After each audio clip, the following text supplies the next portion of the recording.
You'd think by now the HOA would have learned not to mess with a man who actually owns the lake they're standing on. But no, not Deirdre Van Sant. That Saturday morning, she marched down my dock like she was leading an army. Sunglasses on, clipboard in hand, barking orders at a tow truck driver who looked like he'd rather be anywhere else. "That boat's too big," she snapped.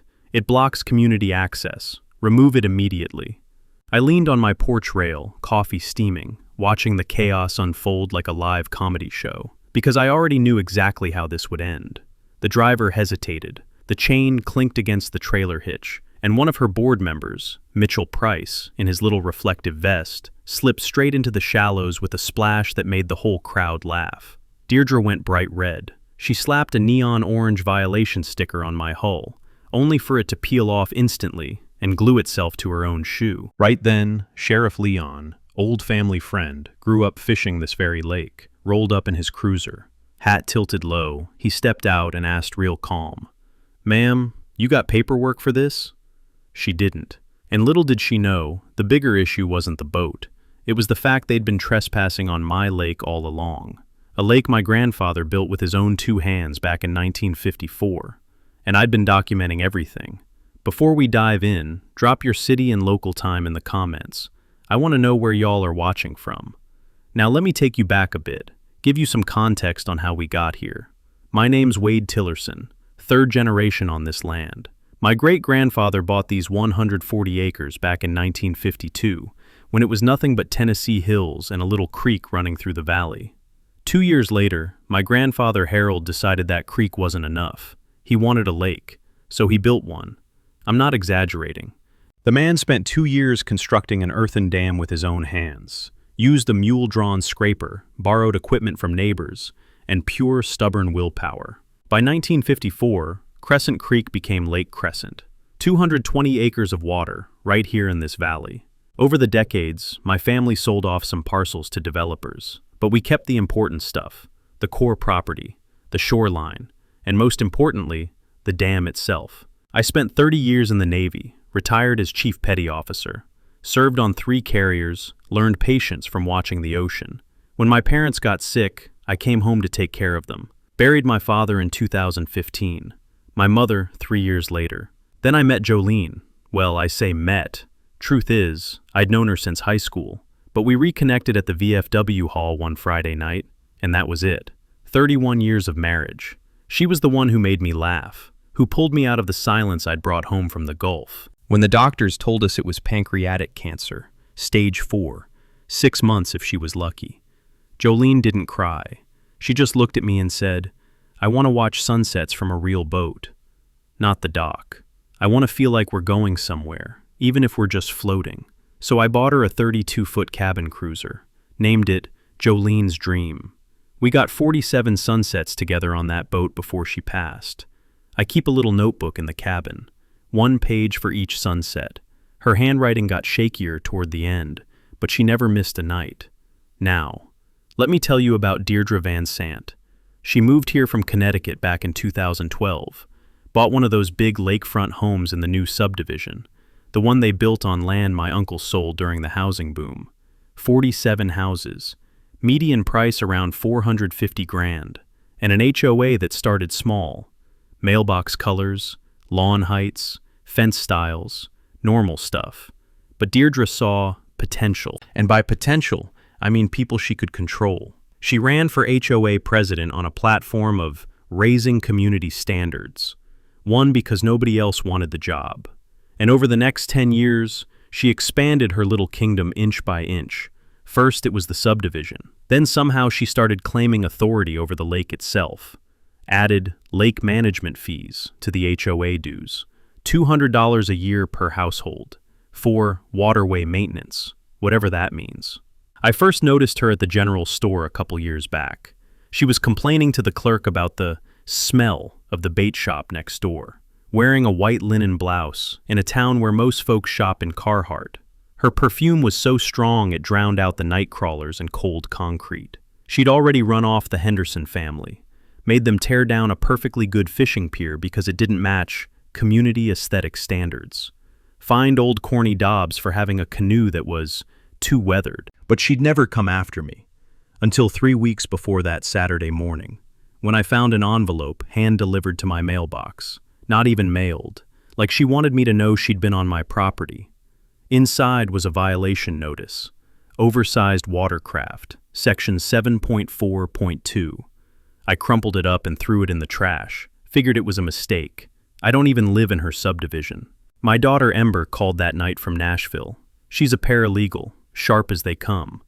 "Dad," she said, "don't ignore this. People like her don't send one letter. They send one letter to see if you'll fight back." I should have listened. So there I was, that Saturday morning, watching the circus unfold on my own property.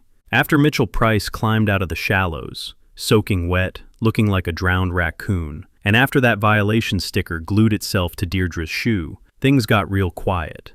The tow truck driver, a local guy named Bucky Hollins, just stood there holding his chains. Poor guy had no idea what he'd walked into. The work order said boat. Nobody mentioned it was a 12,000-pound cabin cruiser. "Ma'am," Bucky said, real careful, "I don't think my rig can handle this." Deirdre's jaw tightened. "Then call for a bigger truck." "On a Saturday? That's gonna be... I don't care what it costs. This vessel is in violation." That's when Sheriff Leon stepped in. He'd been watching from his cruiser, arms crossed, waiting to see how far she'd push it. "Ms. Van Sant," he said, voice calm as still water, "you mentioned paperwork. Mind showing me the county order authorizing this removal?" Deirdre fumbled with her clipboard, pulled out a pink sheet. "This is the HOA violation notice, signed by the board." "That's not what I asked." Leon didn't raise his voice, didn't have to. "I asked for a county order, from an actual court, with a judge's signature." The silence stretched out. Somewhere across the lake, a fish jumped. You could hear the splash. Deirdre recovered quick, I'll give her that. She straightened her sunglasses and said, "The HOA has filed a claim with the county, asserting shared riparian rights over this lake. Until that's resolved, we have authority to enforce waterway standards." Now, here's something most folks don't know. Riparian rights are legal claims to water access for property owners along a body of water. It's a real thing, and HOAs sometimes try to use riparian claims to expand their jurisdiction over lakes, ponds, even streams that they don't actually own. I stepped off my porch and walked down to the dock. Took my time, let my boots crunch on the gravel nice and slow. "Ms. Van Sant," I said, "did your lawyer tell you to do this? Or did you come up with it yourself?" Her eyes narrowed. The board voted unanimously. "That's not what I asked." I smiled, just a little. "Did anyone on your board read the original property survey? The one filed in 1954? For the first time, I saw doubt flicker across her face. "I'm sure our attorney has reviewed all relevant documents," she said, but her voice had lost some of its edge. "Then your attorney should know this lake didn't exist before my grandfather built the dam. You can't claim riparian rights to a body of water my family created." Mitchell Price, still dripping, muttered something under his breath. Bucky was already backing toward his truck, wanting no part of this. Leon looked at me, then at Deirdre. "Ma'am, I'd suggest you take this up with the county clerk, on Monday, through proper channels." Deirdre gathered what was left of her dignity. "This isn't over, Mr. Tillerson. You'll be hearing from our lawyer." "I look forward to it." I turned to Bucky. "You're free to go, son. No hard feelings."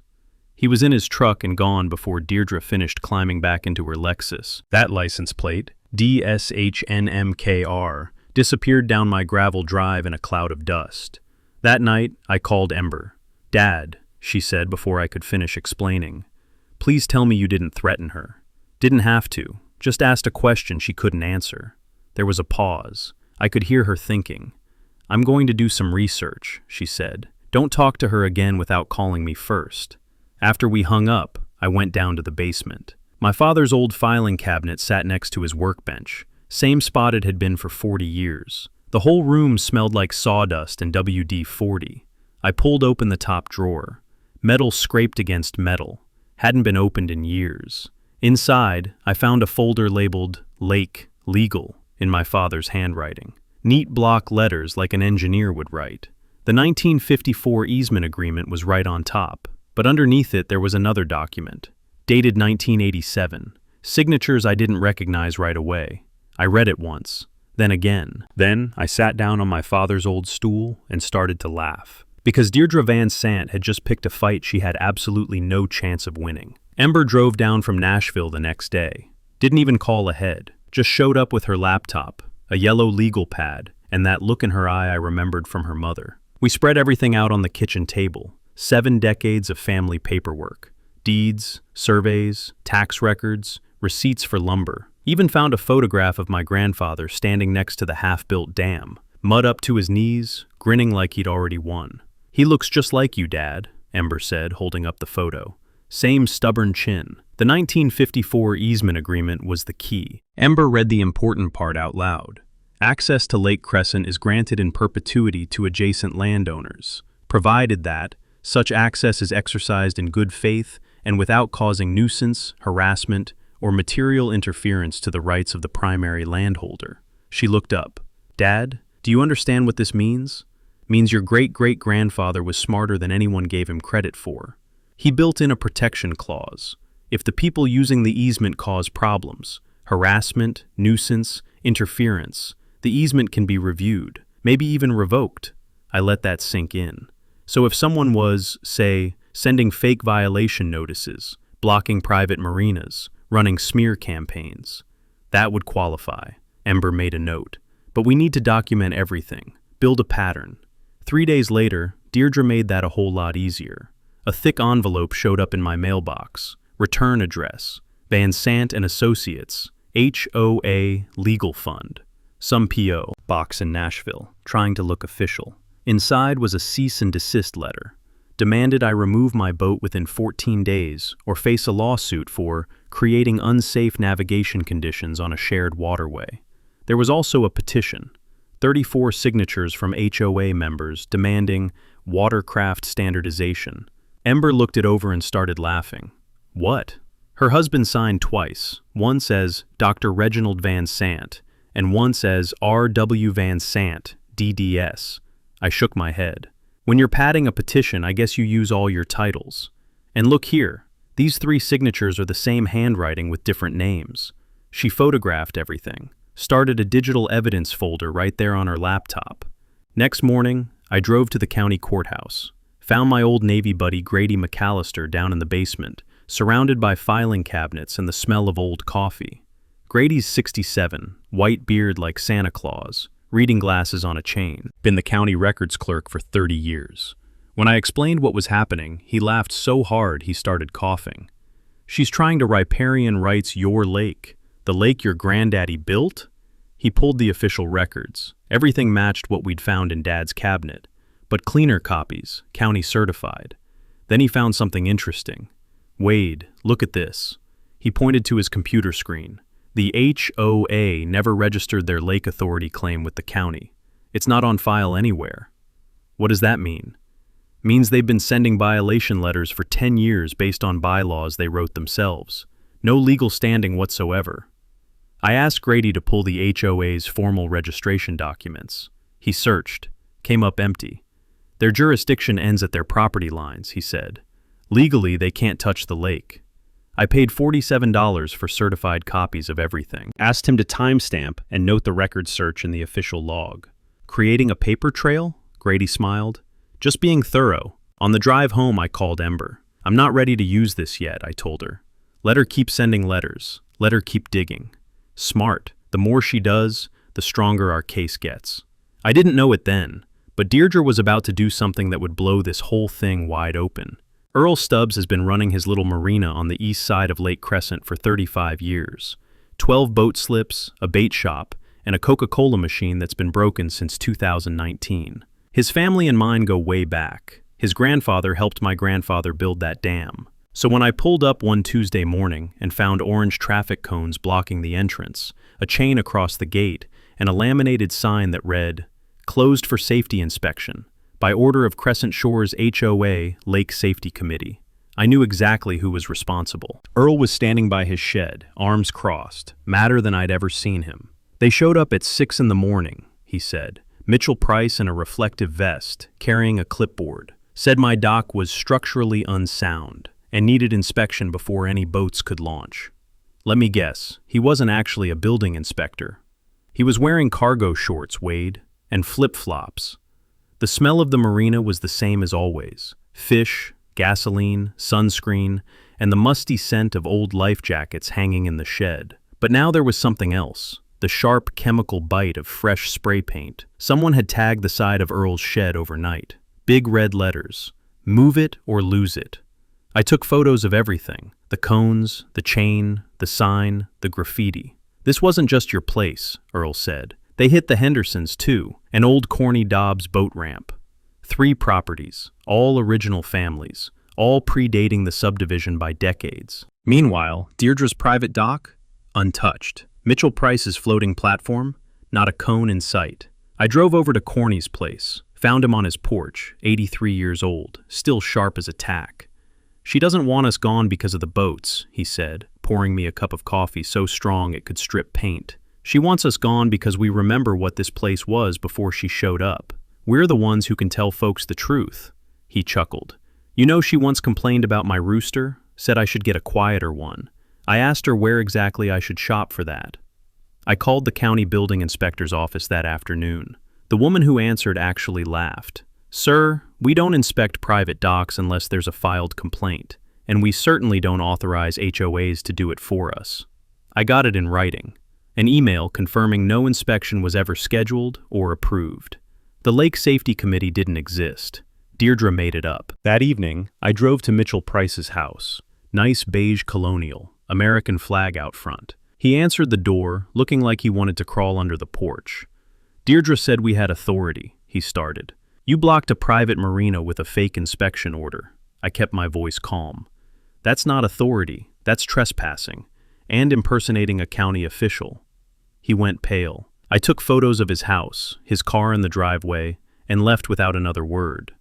Next morning, I filed a formal complaint with the sheriff's office, trespassing and impersonation. Leon took the report himself. He looked uncomfortable, but he did his job. Wade, I can't arrest someone for putting up cones. I know, I'm not asking you to. I'm just asking you to document it, officially, case number and everything. He nodded, wrote it up. Here's a tip most people don't realize. Even if police can't act immediately, filing official complaints creates a legal paper trail. That documentation becomes powerful evidence if you ever need to escalate. I also filed a complaint with the county building inspector's office about unauthorized use of their name. They said they'd send a letter. Bureaucracy moves slow, but it moves. That night, Ember pulled into my driveway. She had a suitcase in the trunk, and that same look her mother used to get before a big project. I took a week off work, she said. We're going through every document in that basement, and then we're making a plan. She paused at the door, looked back at me. Dad, she's scared. That's why she's escalating. Scared people make mistakes. Then let's give her room to make a big one. We spent 2 days in that basement, Ember and me, sorting through 70 years of family history. The filing cabinet alone took 4 hours. My father had a system, but it was his own system. Tax records from the 60s, receipts for lumber, survey maps with handwritten notes in the margins. The air was thick with dust. Old paper has this smell. Not unpleasant, kind of sweet, mixed with the cedar chest in the corner and the faint trace of WD-40 from my father's workbench. We found a photograph I'd forgotten existed. My grandfather Harold, standing next to the half-finished dam, mud caked on his boots, squinting into the sun. Ember held it up to the light. He really built this whole thing by hand? Him and a few neighbors. Took 2 summers. No contractors. No government help. Just stubbornness and a mule. She shook her head. And now some woman from Connecticut thinks she owns it. The 1954 easement agreement was in a leather folder, still in decent shape, notarized, filed with the county, legally binding.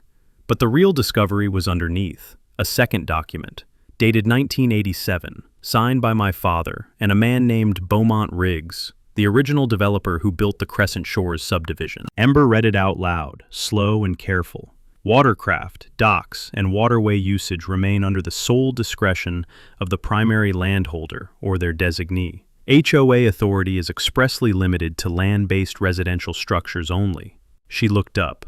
Dad, they have no authority over the lake. They never did. That's what I've been trying to tell them.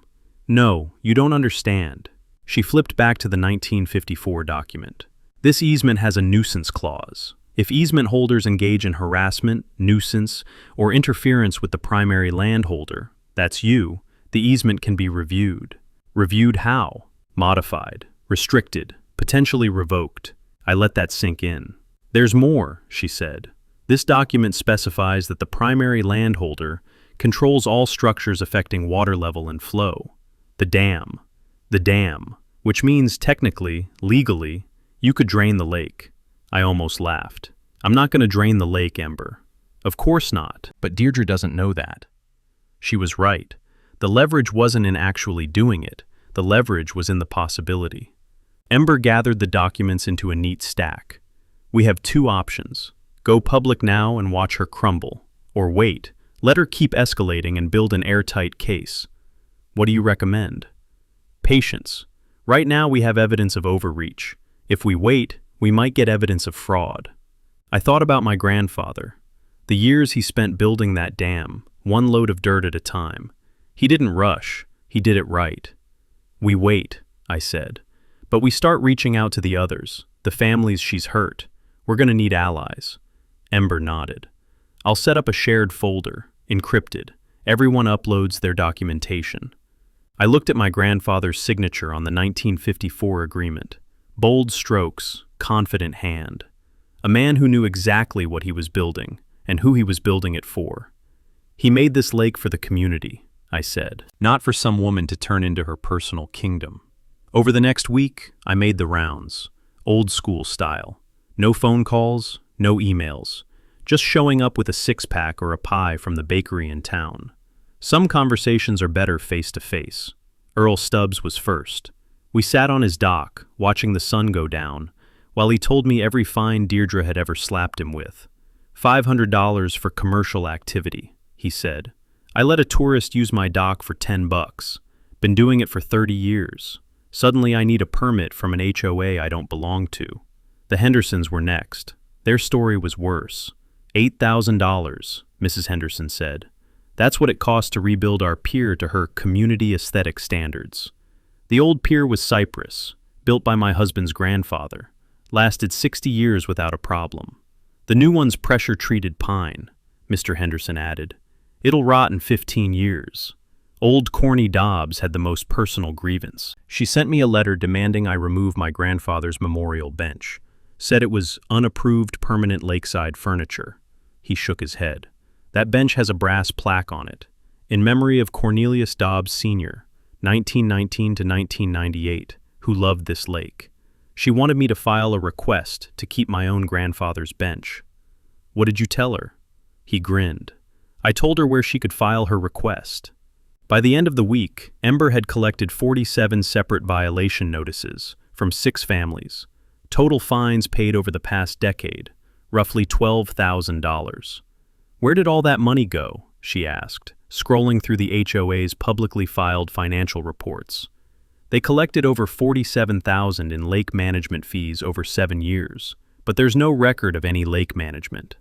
No weed removal? Nothing. No water quality testing, no buoy purchases, no maintenance contracts. Just a line item for $32,000 paid to something called Lakeside Dock Solutions, LLC. What's that? Ember smiled. A company registered to one Reginald Van Sant, DDS, Deirdre's husband.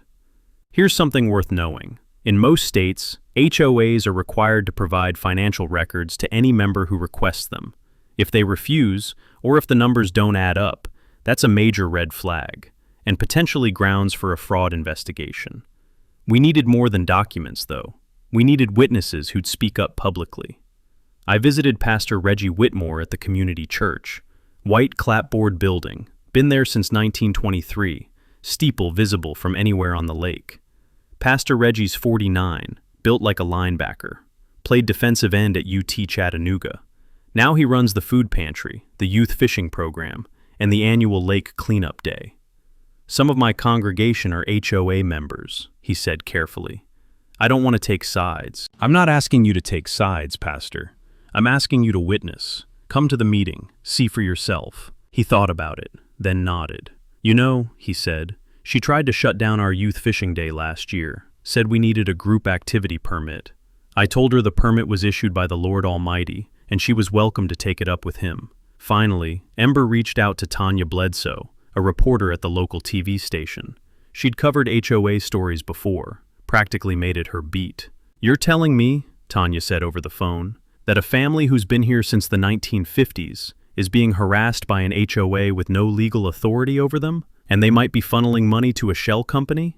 "That's exactly what I'm telling you. I'm in. I won't run anything until you give me the green light, but I'll have a camera ready." The plan came together simple and clean. Phase 1. Attend the next HOA meeting and present everything publicly. Phase 2. Offer Deirdre an off-ramp. Acknowledge she has no lake authority, rescind the fines, issue an apology. Phase 3. If she refuses, we go to the county, the state attorney general, and the press. Her choice, Ember said. Quiet embarrassment or public humiliation. The night before everything kicked off, I sat on the boat with a glass of sweet tea. Watched the sunset paint the water orange and gold. Jolene's photo was clipped to the dashboard, same place it had been since she passed. "You'd hate all this fighting," I said to her, "but you'd also tell me not to let them win." 2 days before the HOA meeting, my phone started buzzing. First text was from Earl. "You seen what she's posting?" I don't do Facebook, never have, but Ember pulled it up on her laptop, and we watched Deirdre's meltdown in real time. She'd written a long statement on the Crescent Shores Community Watch group, claimed I was threatening community safety and intimidating board members. Posted a photo of my boat with a caption, "Is this what we want our children seeing? An eyesore blocking our pristine waterfront." The comments were something else. Mitchell Price. "I've heard he's been making threats, very concerning." Sandra Culpepper, the board secretary. "My cousin said he showed up at Mitchell's house at night. Who does that?" Then some woman I'd never met chimed in about how worried she was about her family's safety. But the best comment, screenshotted before Sandra could delete it, was from a guy named Danny. "That boat is gorgeous. Can he take me fishing?" Gone in 30 seconds. But Ember saved it. "She's trying to control the narrative," Ember explained. "Make you the aggressor before the meeting even starts. By lying. By spinning. It's different. Harder to fight. That's why we stay quiet." The next morning, I found out Deirdre wasn't done. Earl called at 7 a.m., voice shaking with anger. "Get down here, now." Someone had slashed all 4 tires on my boat trailer overnight. Deep cuts, professional. And they'd spray painted Earl's marina shed again, same red paint. Move it or lose it. Sheriff Leon came out, took photos, filed a report. But there were no cameras at the marina, no witnesses, nothing he could prove. The hiss of air leaking from those tires, slow and steady, the chemical smell of fresh spray paint. I stood there looking at the damage, jaw tight, hands in my pockets. "She's getting desperate," I said. "That's good for us," Ember said. "Keep documenting. Every time she escalates, she proves our point." I spent the rest of that day doing something visible, took my time cleaning the boat, waxed the hull until it gleamed, hung a small American flag from the stern, made sure anyone driving by could see me out there, calm as could be, taking care of what was mine.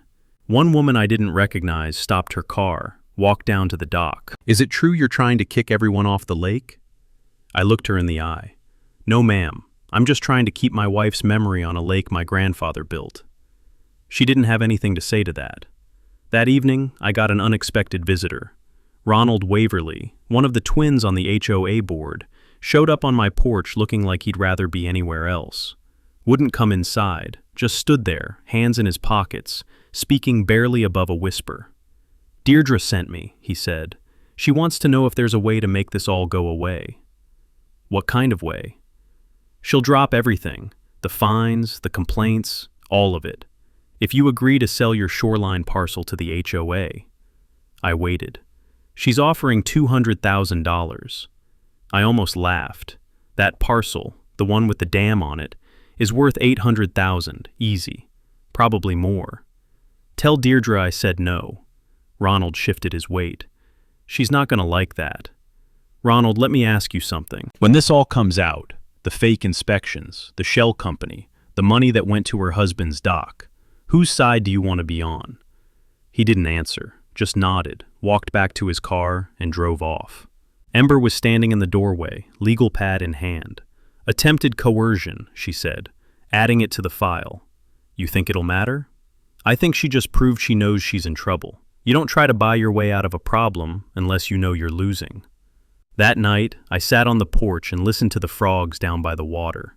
Same sound I'd heard my whole life. Same lake, same land. Deirdre could send all the tow trucks she wanted, file all the fake papers she could print, spray paint every shed in the county. This lake was my grandfather's legacy, my father's inheritance, my wife's final resting place, in spirit, if not in body, and I wasn't going anywhere.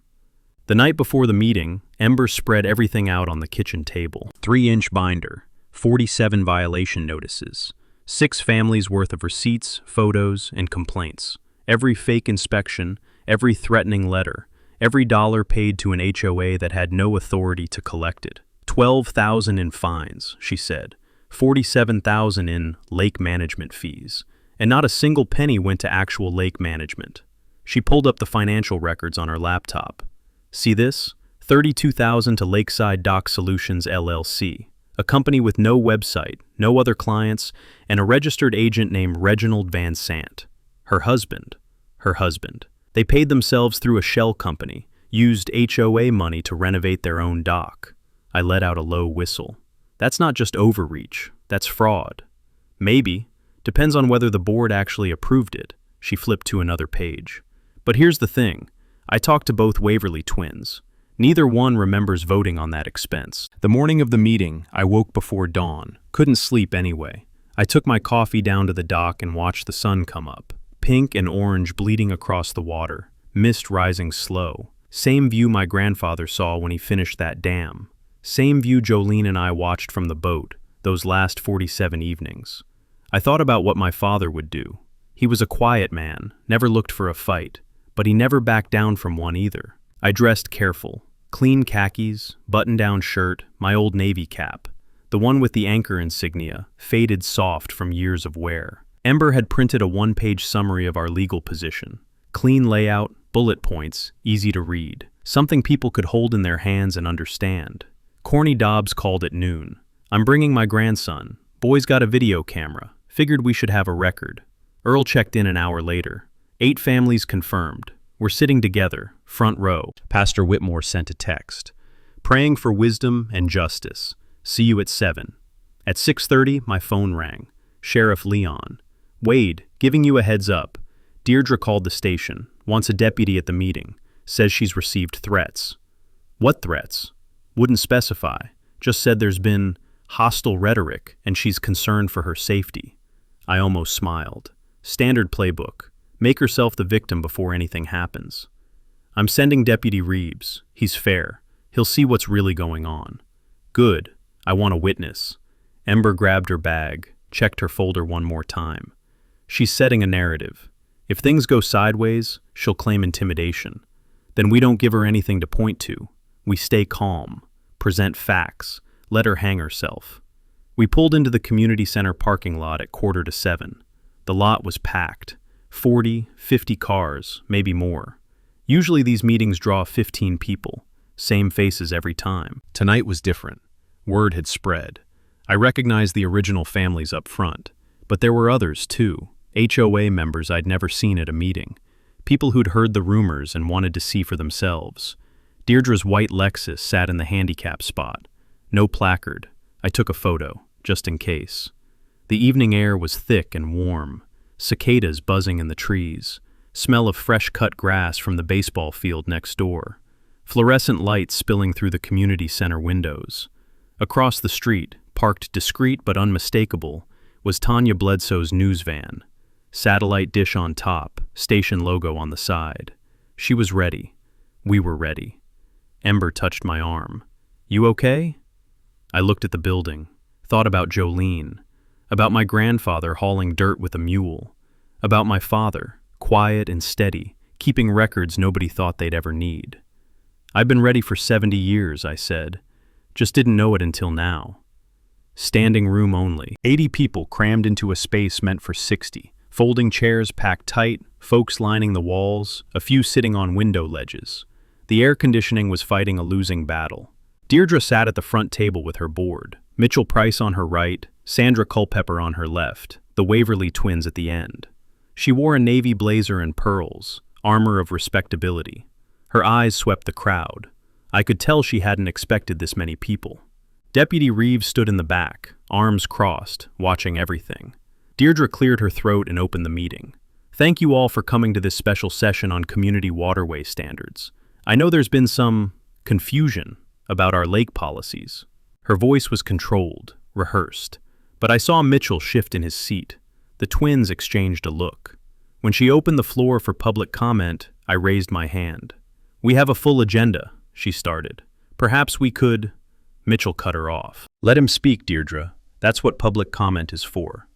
The room went quiet. Mitchell breaking ranks. Nobody expected that. Deirdre's mouth tightened. 3 minutes, Mr. Tillerson. I walked to the front.